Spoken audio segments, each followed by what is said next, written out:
Hello, ladies and gentlemen, 'tis I, Michael A. Graham, aka the Multi-Voice. I have many voices, but one opinion. And today, this will be the last of the Doctor Who-Athon. Ooh-wee!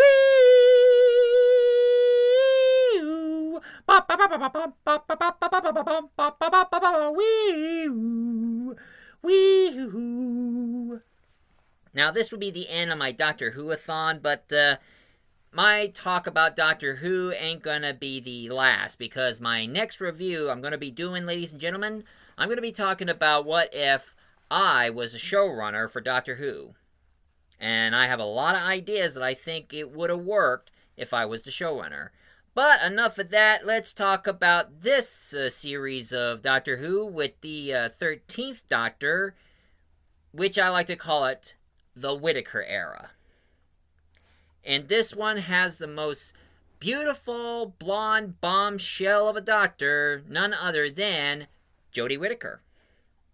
Now, I have to say, first time I started watching the series of Doctor Who with Jodie Whittaker's performance, and I have to say, she done a pretty damn good job as the Doctor.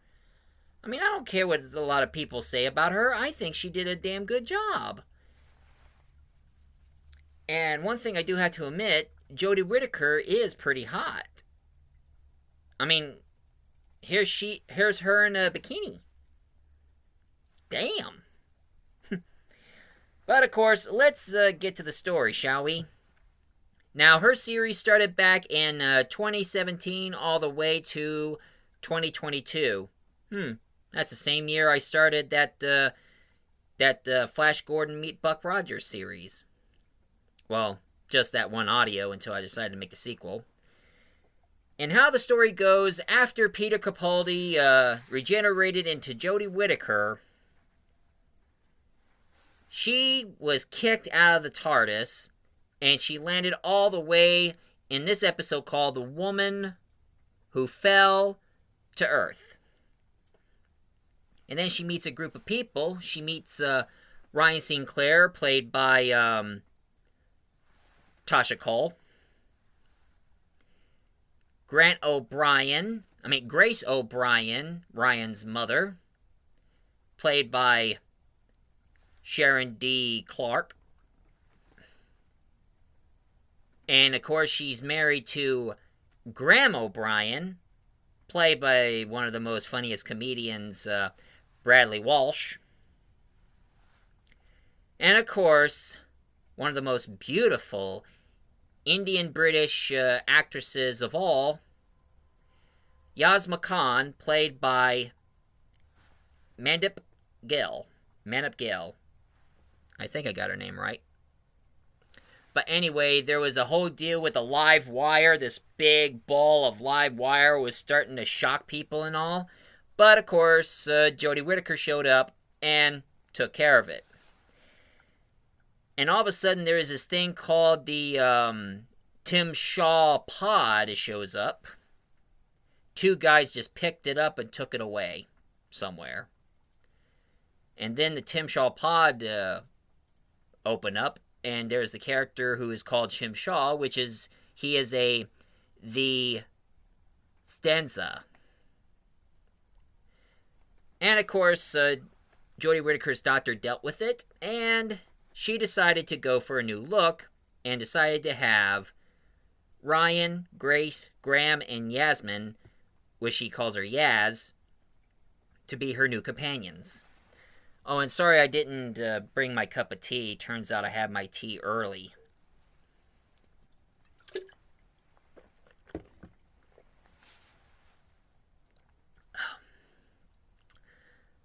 But of course, Jodie Whittaker, she decided to find all the tools in the warehouse and got herself a sonic screwdriver.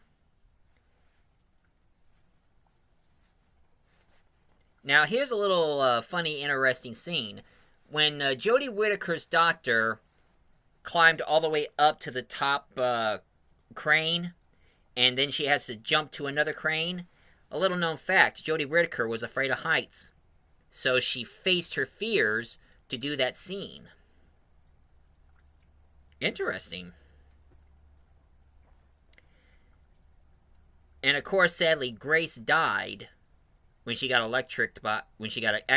electrocuted by that live ball wire, which was pretty sad. So now, Jodie Whittaker has to find a clothing store and find herself a perfect outfit, which that's the outfit right here. A little known fact, the look of the Doctor came from this picture from Sassy magazine back in 1988. That picture right there. And of course, the coat, she got the idea from the Sagarif movement. You know, back in the Victorian era where all the women were protesting for women's rights and all. She got the coat she got the coat design from their design. And of course, the inside is light navy blue, represents the stars, while white represents the light. And now in the next episode, called the Ghost Monument, a ship showed up. I mean, the Doctor, turns out that she was trying to teleport to find where her TARDIS is at, and Ryan, Graham, and Yaz grabbed the controls while the Doctor turned it on, and they all started drifting in space. And they would have died when they're drifting in space, but they got picked up by two ships. One picked up Graham and Ryan, while the other one picked up Yaz and the Doctor. And it turns out that they're in some sort of a game, which is hosted by this character called Elin, played by Art Malik. And of course, in this game, they had to avoid these sniper bots, robots that are programmed to shoot people.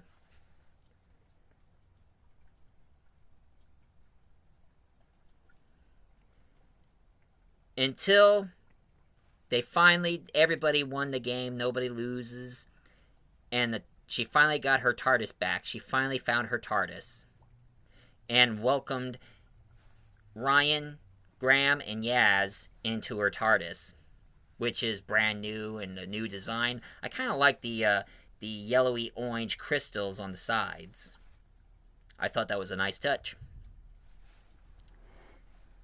And of course, if you can hear in the outside, yeah, it's raining. But anyway, and then they went to this other episode called Rosa, where this one takes place in 1955. Now, one thing that I've learned about the 50s is, of course, the whole deal with racism and such. I mean, back in the 50s in America, it was pretty scary. But, I mean, the whole deal with the whole race thing. I mean, hell, my grandma was born in Detroit, Michigan, and she grew up during the race riots and all. So I am completely aware of its history. But on this one, it involves this historical woman who goes by the name of Rosa Parks, played by Vinette Robinson. I think I got her name right. Or is it Yvette? Anyway, and it turns out that there is this escaped prisoner who is traveling through time to prevent historical events. And he's trying to prevent Rosa Parks from getting on that bus. He goes by the name of Krasko, played by Josh Barman. And it turns out that he's a storm cage. He was a prisoner from the storm cage.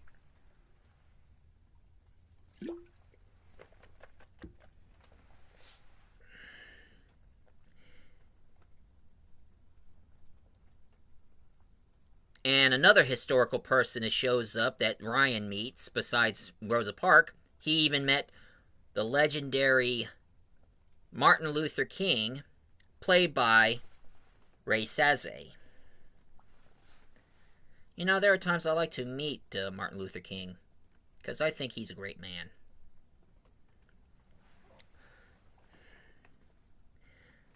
And then they went into the... And then, when Rosa Parks finally made history by being on that bus and refused to move, that's when we have another episode called Arachnids in the UK, where we have this big businessman named Jack Robertson, played by Chris North. And some of you probably remember him from Sex and the City, and of course the original series of Law and Order. And of course the Doctor starts wearing a fanny pack. I remember those fanny pack. I remember wearing these back in 1990s. Never. I mean, fanny packs were pretty popular back in the 90s, but now I'm starting to hear that they're back in style, but I always thought they were silly anyway. But anyway, we have this spider's web.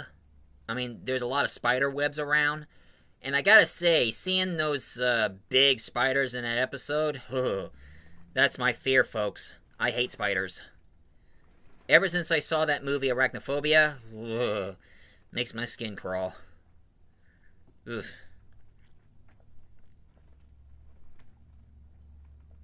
And it turns out that the mother of all spiders, there was this huge one called the gigantically metamorphosed spider. And then the next episode called the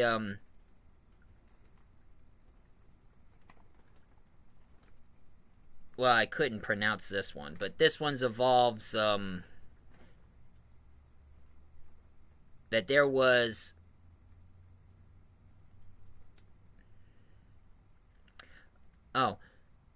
they're in a ship and they found a sonic mine, and of course they're on this ship that is called the Saranga. The ship is called a Saranga, which is a hospital ship that treats patients back in the 67th century. And there is this little tiny creature that eats energy that are called the Pating. Adorable, yes, but deadly, because they eat anything that's metal and is full of energy. And of course, they have to help this woman who goes by the name of Eve Sakuro, played by Susanna Packer.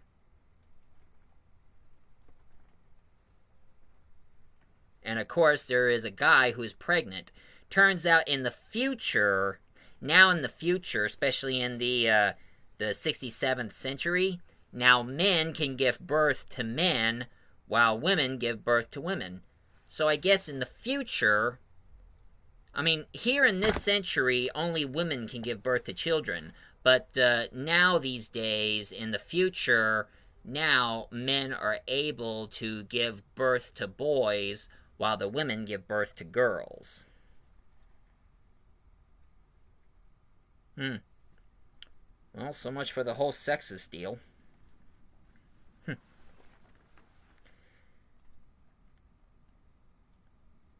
And then there was the demon of the Panja, where Yaz and the Doctor and the others, they went to a place called, they went to Panja, and Yaz meets her grandmother back in 1947. And it's during the time when some of the people from India decided to become Muslims instead of Hindu, and also become Pakistan, part of Pakistan.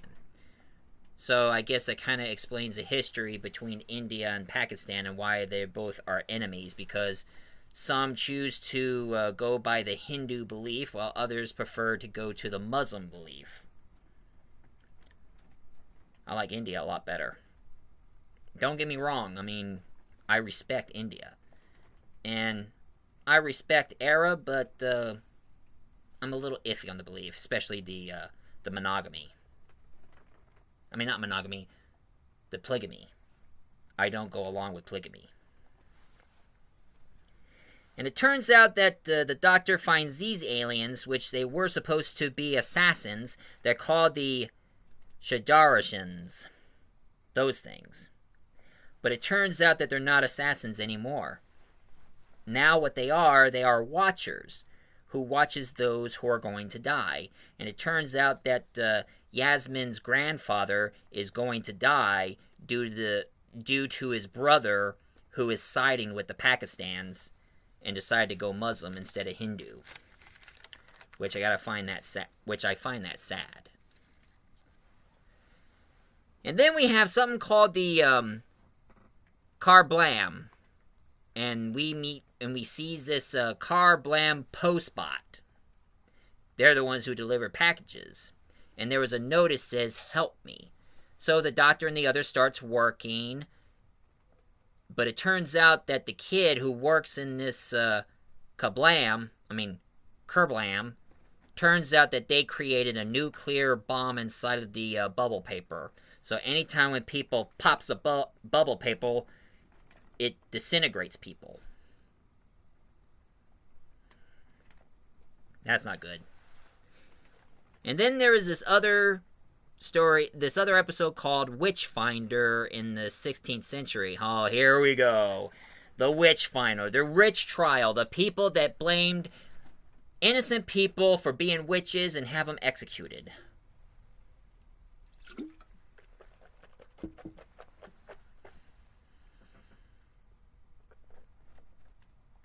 And then we have this crazy king that I'm familiar in history, King James I, played by Alan Cummings, that Scottish actor. I mean, I gotta say, King James is a little cuckoo in the head. I mean, just cuckoo for Cocoa Puffs. That's for sure. Blaming innocent old women who are witches, which they are not. They never practice witchcraft or anything. They just accuse them and have them executed. And it turns out that the main woman who is in charge of the town, turns out that she got infected by the Morax. And even formed the mud zombie. And then in It Takes You Away, they went to Norway and meets this blind girl named Hannah, played by the real blonde actress, Ellie Walwork. And it turns out there's something going on in the mirror. The mirror is a doorway. It goes to the other side of the world. They meet this Ribbons of Three Stomachs. And they had to watch out for the flesh moth that eat flesh. Until, surprisingly, it turns out that the mirror takes them to the other side where dead people are. And it turns out that Hannah's father was in the other side of the world because he lost his wife, so now he's with his wife on the other side. And when Graham showed up, he found Grace on the other side. But it's not really them. They just absorb their memory and become somebody that they love in their memories. But it turns out they are what they call the solitrast. You know, the frog in the chair. They're beings that pretty much absorb their minds because they are so lonely and they need friends. So that's why they took some of the forms of the dead people that people remembers. And then there is Battle of Renskar, where Tim Shaw returns, as usual. Graham wants revenge, which I don't think Tim Shaw had anything to do with Grace's death. And, of course, he brought some sniper bots involved. Those sniper bots.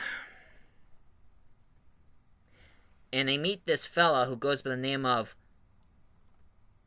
Patraki, played by Mark 80. the UX are in the in that one episode. Next one is the resolution where three of the Cossatans hid.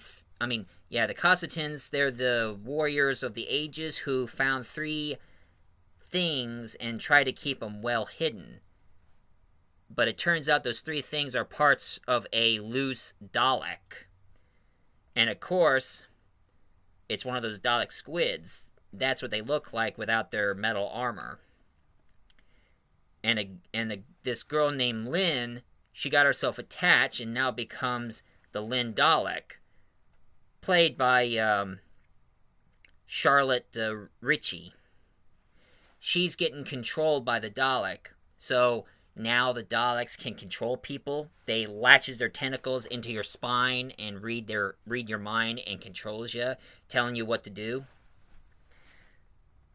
Man, that's some scary shit.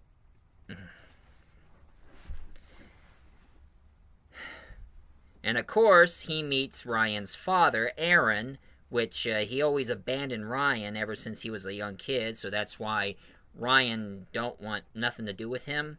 But he decided to make amends. Aaron, who is Ryan's father, played by Daniel... I cannot pronounce his last name. Daniel Ajagarboy-Jaji. And of course, with that Dalek involved, the Doctor decided to call to try to contact UNIT, but it turns out that the unit has been disbanded. Like there was no funding or anything. And then the Dalek got himself a new body.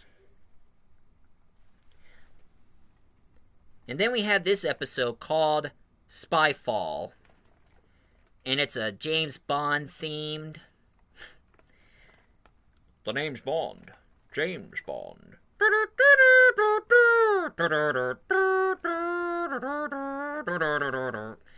Now, like I said before, I'm not a big fan of spy movies. I've seen a few James Bond movies, but I'm not really hooked into the spy stuff. To be honest, I hate spy thrillers and spy dramas. I prefer spy comedy. So I would enjoy Austin Powers than James Bond. Yeah, baby! Really shagadelic, baby, yeah! Do I turn you on, baby? Sorry, I wanted to do my Austin Powers impression. Hey, maybe one of these days I could review Austin Powers. Right. Throw me a freaking bone here, okay? And of course we have this agent who calls himself C, played by Stephen Fry. At least this time he ain't playing the Minister of Chance like he did on Death Comes to Time. And of course there is this mystical light being, calls himself the Casa-Evan. The Casa-Evan. They've been going around taking spies and killing them, making them disappear. And the main bad guy who is behind it, his name is Daniel Barton, played by Lenny Harvey. Some of you know Lenny Harvey. Anybody remembered him from the Doctor Who spoof that Lenny Harvey made? And I would like to see him play the Doctor one of these days. I would have picked him playing the Doctor. Or I should pick Idris Elba as the Doctor. Imagine Idris Elba playing the Doctor in Doctor Who. I don't know if he's game for it, but I think he should. Even though a lot of people kept thinking about him playing James Bond, but him playing the Doctor might work. Possibilities, folks. Possibilities. But anyway, they had to go find one of their agent called O, who knows O knows a lot about the Doctor. But it turns out that O is none other than the Master, played by Sacha Dhawan. Now, I gotta say about Sacha Dhawan's performance as the Master, I mean, his performance playing the Master is pretty good. Sometimes he does go off a bit like a spoiled child when things doesn't go exactly the way he planned. But all in all, he does play him connivingly and devious. So I do accept his performance as the Master. A lot better than Eric Roberts' Master from the Doctor Who movie. Sorry.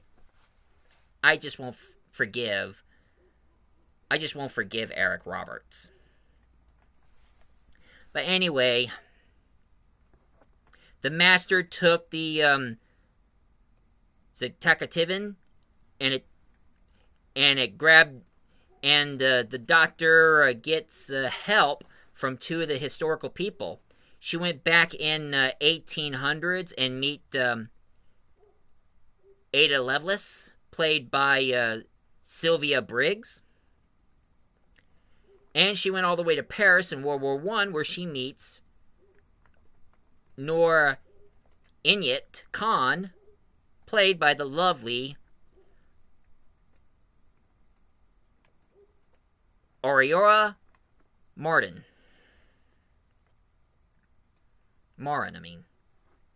And she gathered those two together in order to stop the Master.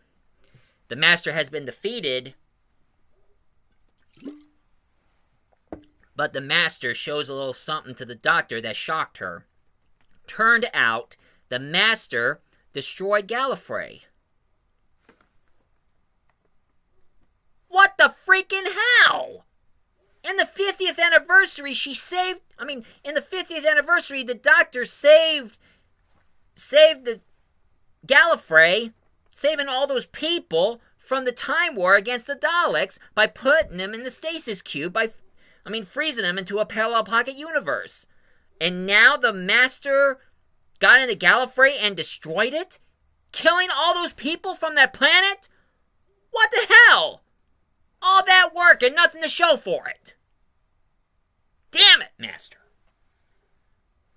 That Master is getting on my nerves. Ugh.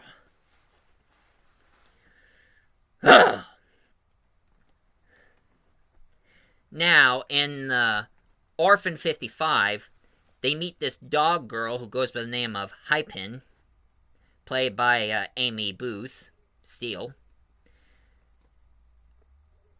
And it turns out that their fancy paradise place is overrun by these stregs. But it turns out that these stregs are actually futuristic mutated humans. Somehow, something happened, it mutated them into monsters in the future. Huh. And then we get Nikola Tesla, Night of Terror. Now, I know I did my own Doctor Who episode involving Nikola Tesla, Frankenstein Immortality. But this one is completely different. And now for something completely different. Turns out that the Doctor showed up and met the legendary Nikola Tesla, played by Gordon Vejic.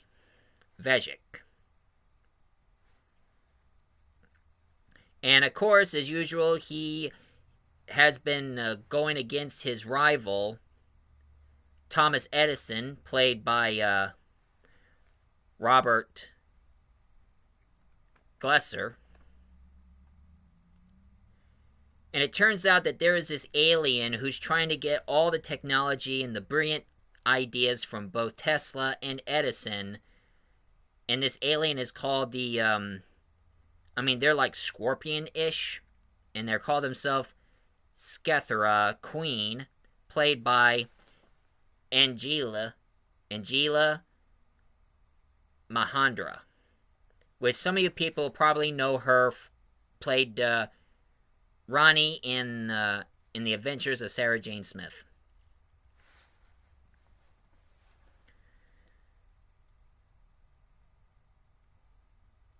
And then we got the Fugitive of the Ji-Hun.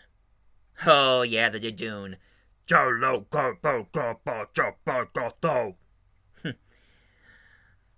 And there is this girl who goes by the name of Ruth Clayton, played by Joe Martin. And there is this one Ji-Hun who goes by the name of Captain Jal Khan Don. And of course we have Captain Jack Harkness. He's back, mistaking Grant as the Doctor. Ruth, and then here's the big reveal, ladies and gentlemen. Ruth is actually the fugitive Doctor. Turns out that there was another female Doctor, and this is the Doctor before William Hartnell. And of course, the Doctor don't remember being a fugitive, and it turns out that this fugitive Doctor was a rebel. And I wanted to know about her story, so I think I should get some comic books. I mean, I've heard that there's a comic book origin of the fugitive Doctor, and even right now, Big Finish has been doing audio series involving the fugitive Doctor. So if any of you besides me want to know about the fugitive Doctor's history and story, well, look up Big Finish, and of course me, I rather order them on CD, but I know some of you will probably have a Big Finish account and probably list them in demand. Although I have heard some of them do cost a lot of money. And it turns out that there was another Time Lord, another Gallifreyan who goes by the name of Colonel Gat, played by Retu Arya.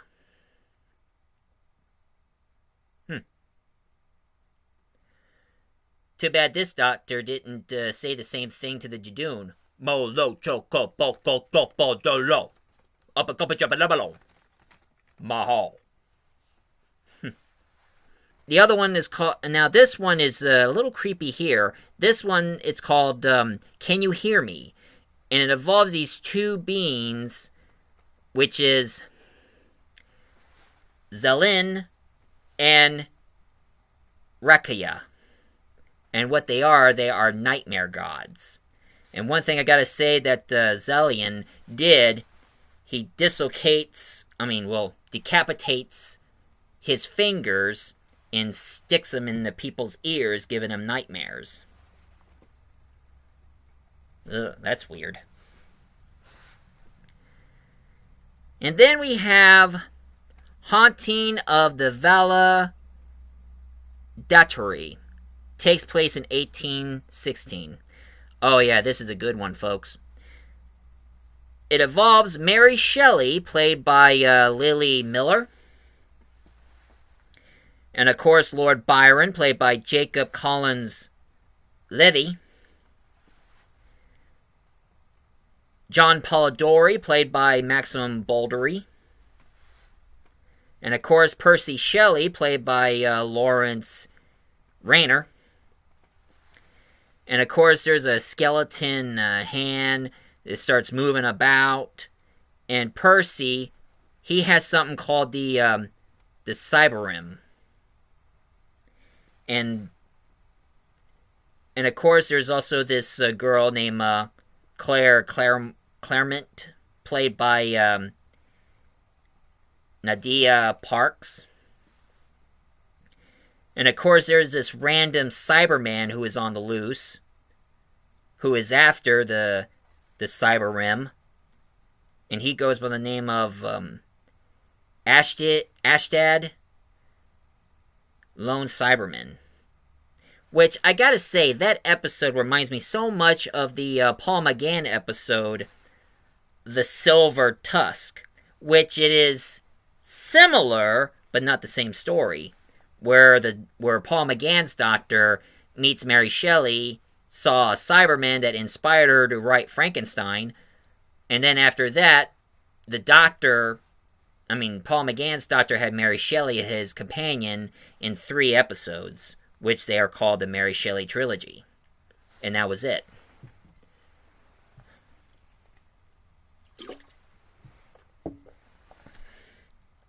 Too bad this Doctor didn't ask Mary Shelley to be her companion. But anyway, the next one is called A Suskin of the Fate of the Cybermen. Where there was an abandoned baby, 7 people versus the Cybermen, and of course, Ashtad is back. And of course, there's a guy who goes by the name of Brian who can't die. But sadly, Ashton gets upgraded. And of course, the Doctor saw Gallifrey and the Master is back. And now the Timeless Child. Now Now, here's something I'm going to tell you, folks, and this is my true honesty about my thought. I hated the origin story of the Timeless Child. Because the Master shows the Doctor the truth about Gallifrey. Turns out that the Doctor is not from Gallifrey, but from an unknown planet. And some Gallifreyan woman who goes by the name of Tectun, she found the child, and it turns out that the Doctor is the Timeless Child who is constantly regenerating constantly, and now Tectun took the regeneration ability from the Doctor and gave it to all those who are called Time Lords.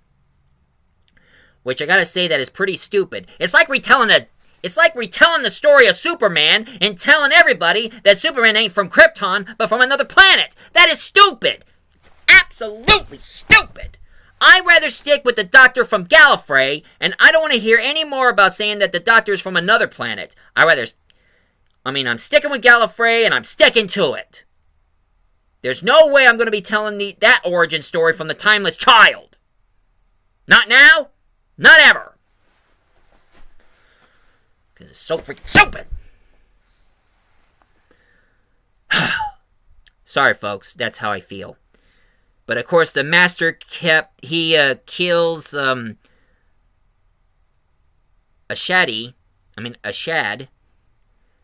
and gets the Cyberrim. The Doctor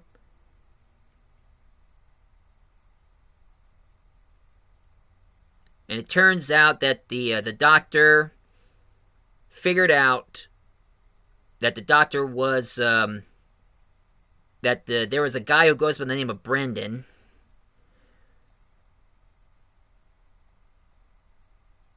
But they wiped his mind. Oh, okay. There was a character who goes by the name of Brendan who cannot die. But it turns out that the Doctor was Brandon, and they wiped his mind. So there was another life that the Doctor had before the Doctor became the Doctor. Huh. So before the Fugitive Doctor, the Doctor was Brendan. Brendan.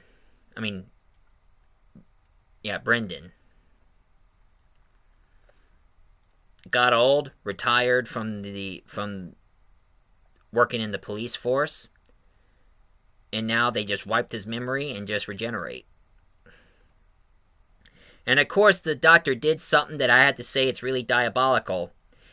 He turned all the Gallifreyan Time Lords into, I call them Cyber Time Lords. So now if you kill these Cybermen, they will regenerate and continue on doing what the Master tells them to do.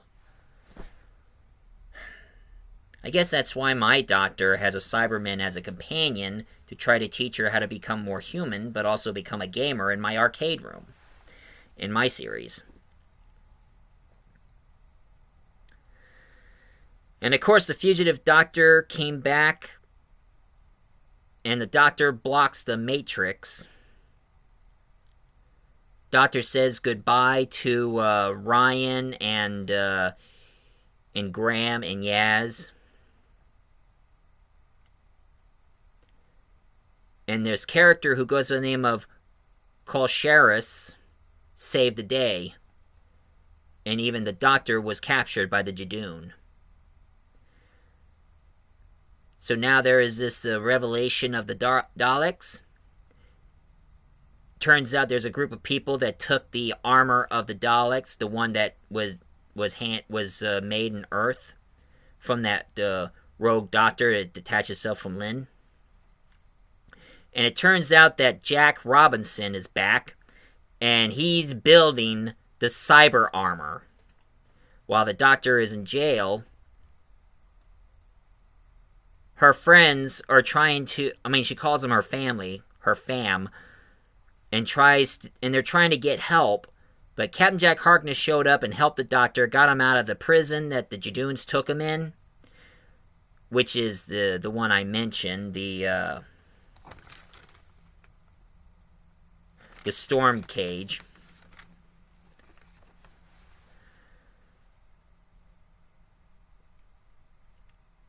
And now the Doctor is finally reunited with her family.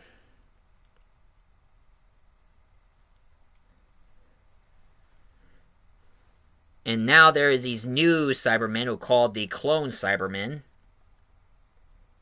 Jack Robinson joins with them. Meet Adam Sandler. Oh yeah, Jack joins with the Daleks, and is a word from Adam Sandler. What an asshole! Ryan and Graham said goodbye to the Doctor, but Yaz, she decided to stay with them. And then here we go with the famous six-parter series of The Flux.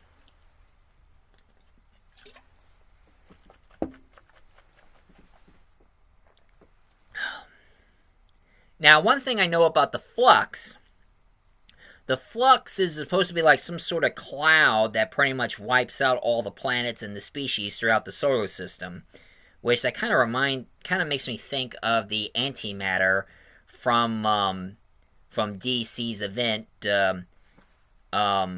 Crisis on Infinite Earth. But anyway, we meet this new guy who's going to become the new companion named Dan Lawrence, played by John Bishop. And there's these creatures who are called the Ravagers, who are responsible to the Flux in this first Halloween story called Halloween Apocalypse. And these two creatures, the Ravagers, are called the Swarm and Azure.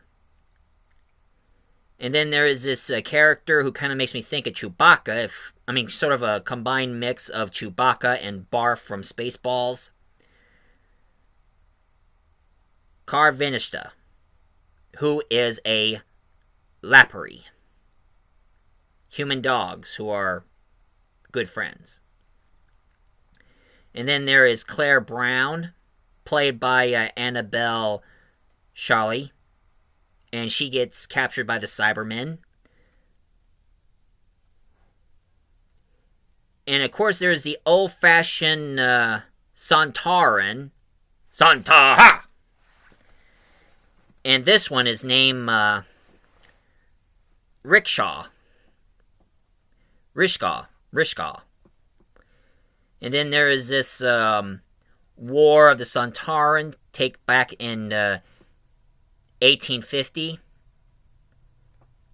involving the Clareman War, but except this time it's the war between the Brits and the Sontaran. And of course, the Doctor meets Mary Seagull, the legendary nurse during the Korean War, played by Sarah Paulwell. And they also meets this guy who's an underground tunneler named Joseph Williams, played by Stephen RM. And of course, there's a soldier who goes by the name of Victor Vinder, played by Jacob Anderson. So now the Doctor unites with Dan and Yaz on the planet, and of course the Korean War between the Brits and the Sontaran is over. But now in this episode called Once Upon a Time, there is this girl who is called Belle, played by that lovely Thandi Graham. The Doctor and the others in time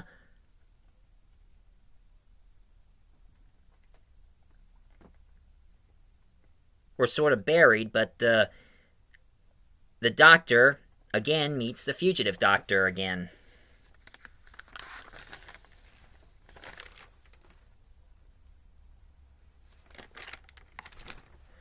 And now it's become the fugitive Doctor versus the Ravagers. In the past, it turns out these Ravagers knew the Doctor back then when the Doctor was a fugitive. And of course, there's a fight between Bell and Cybermen. And of course, Vinder's pass. Bell loves Vinder. And the Weeping Angels, they took over the TARDIS. And they meet Arsok, played by Barbara Flynn. And now we have the Village of Angels, where Claire Brown was taken back into the 60s.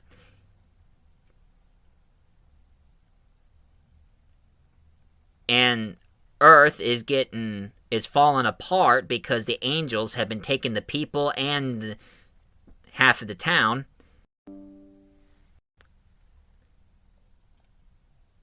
And it turns out that Claire is an angel, a rogue reaping angel. And Peggy, she is Mrs. Howard. Angels wants the Doctor, so the Doctor freed them. The angels took the Doctor, and the Doctor temporarily became a weeping angel like that. And then all of a sudden she was free. And Survivors of the Flux, where she meets an Ood who helped the Doctor out. And the bad guys are trying to stop Dan, Yaz, and of course this guy who goes by the name of Professor Jacob, played by Kevin McNeil. Kevin McNally. And of course, turns out that Asak, she's Tectum. Turns out that she was the adopted mother who took the Doctor in from that god-awful story that I hate in that origin. And of course, there is this character who goes by the name of Grand Serpent, played by Craig Parkinson, and meets this guy who is supposed to be the founder of UNIT, who goes by the name of Ferger, played by Robert Bathurst. But of course, it turns out that the Grand Serpent killed him. Tectum trying to stop the Doctor for saving the universe, because the Tectum is trying to take the Doctor with her and go to another universe so they can start all over again. Which I gotta say, that's a coward way to do it.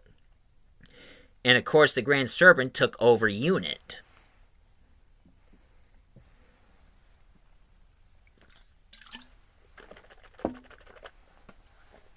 Professor Jacob, Yaz, and Dan, they met Joseph Williamson. Turns out that he created an underground tunnel that opened doors to other worlds. And then we have Kate Lethbridge Stewart back, but the Grand Serpent is shutting down UNIT, but Kate's going dark because she knew there was something not right about him. And of course,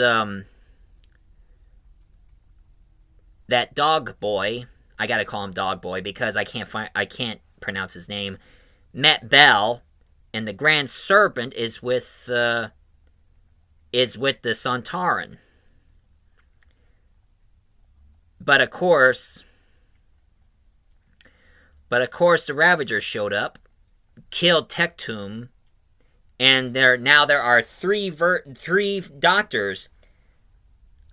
All of a sudden, Jodie Whittaker Doctor split herself into three, so now she can unite with everybody who are trying to put together everything. And now in this episode called the Vanquishers, the Doctor and the Ood help find the TARDIS. Kate met three of her fams with Joseph. And of course, they even distract one of the Sontaran because the Sontaran was in the convenience store. Turns out that Sontaran loves sweets. Who doesn't? And Jericho united with Mrs. Brown. And the dog boy knows the Doctor. Swarm and Azure, the Ravagers, knows the Doctor and the Vesson. The Grand Serpent and the Sontaran interrogate the Doctor. Vendor contacted the Doctor. Joseph goes back to the 19th century. Vendor and Bell got together. The Daleks and the Cybermen, they were having war against each other with the Sontaran, but they got wiped out by the Flux. So pretty much, the Daleks, the Cybermen, and the Sontarans wiped out by the Flux. Bye-bye, boys. Good riddance or bad rubbish.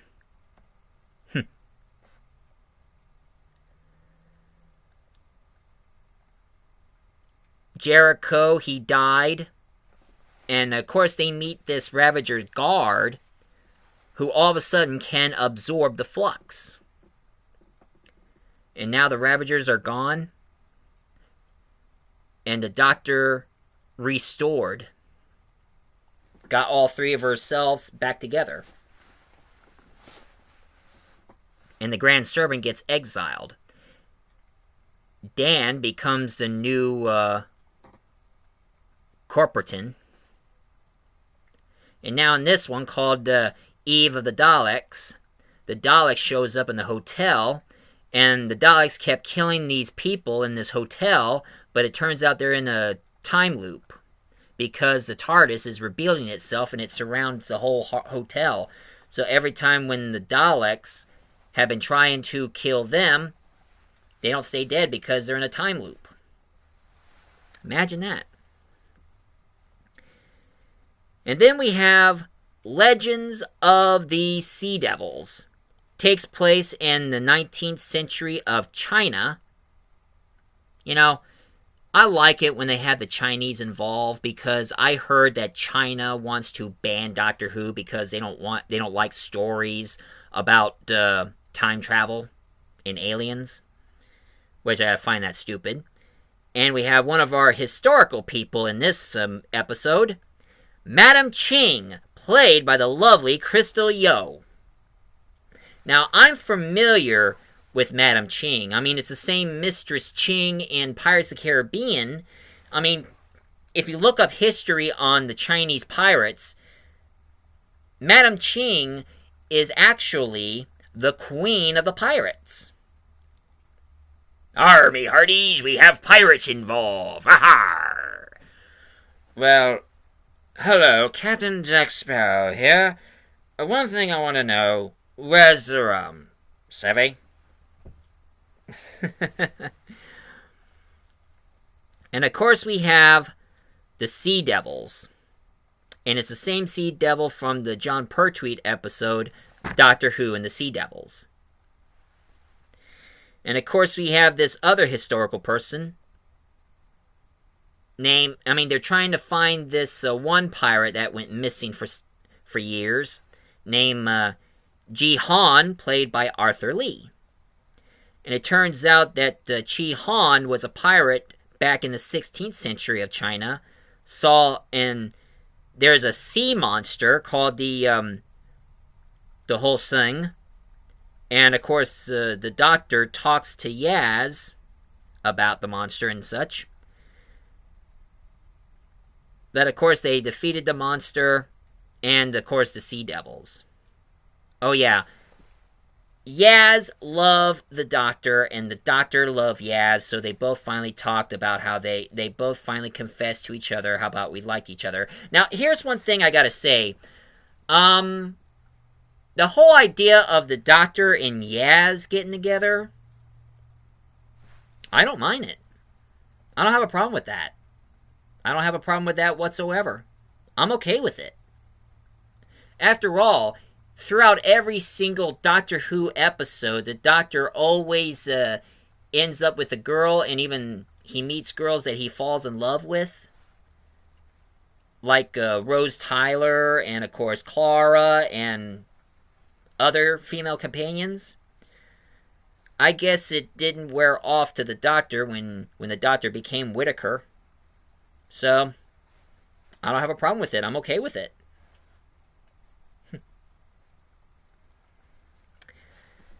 But anyway, moving on. Then we have Power of the Dalek, where the Dalek Time Lords are back. And Dan, he did leave for a while. And the Daleks called the Doctor. And the Master, turns out that the Master was hiding in Russia, being Rasputin. Rasputin, the Mad Monk. The one that pretty much started the Russian Revolution. And Kate has a new unit headquarters. And also the Master tells the Doctor to leave. And of course we have two of the old companions back once again. We have Ace, who has returned after all these years. And Tegan, who is back, the Australian girl. And of course, Vector is back. And of course, that Cyberman, that rogue Cyberman, Ashtid, is back. I guess there wasn't no hard feelings after what the Master did to him. The Daleks forced the Doctor in. And the Master is with the Daleks and the Cyber Time Lords. And of course, here's that famous theme, which I cannot play the music, but I can sing it. He was doing his Russian dance going like, "Rah, rah, Rasputin of the greater love machine. It was a cat that really was gone. Rah, rah, Rasputin of the greatest love machine. He was the guy that wouldn't stay dead. Hey!" And one of the greatest scenes of all, Tegan gets reunited with the 14th Doctor. I mean, not the 14th, the 5th Doctor, which is Peter Davison. And even Ace got reunited with the 7th Doctor, Sylvester McCoy.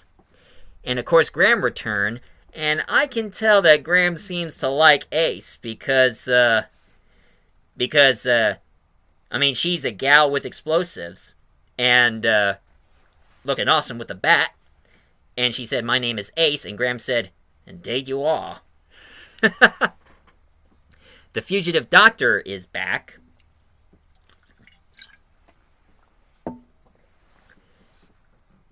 And the Master was gone, but the Master, the Doctor and her fam save Earth. But of course, the Doctor got hit. Yaz and actually, it turns out that the Master, he regenerated his body into the Doctor, so now the Master become the Doctor. But of course, they finally got him back with the help of the Fugitive Doctor. And that's why the Master is gone. So now, the Doctor was hit. So, right now the Doctor decided to spend time with Yaz and eating ice cream while looking through the stars. And of course, that's when Yaz leaves on her own. But surprisingly, Yaz ended up in the support group with companions. I mean, all the companions from the entire series, now they're all on a support group, sharing each other's stories with their adventures with the Doctor. Which I gotta say, that is really, really awesome. Indeed it is. And of course, that's when the Doctor got regenerated into David Tennant, which I already mentioned in my Tennant era. And of course, David Tennant bi-regenerates, which I gotta say that is the most stupidest regeneration I ever seen, where we have Whittaker as the Doctor.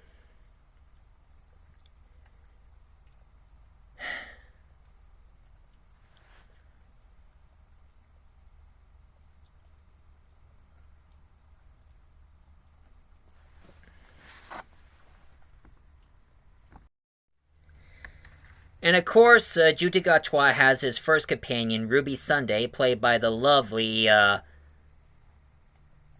Mellie Gibson, which I thought she was a very interesting companion until she had to let her go when she found her mother.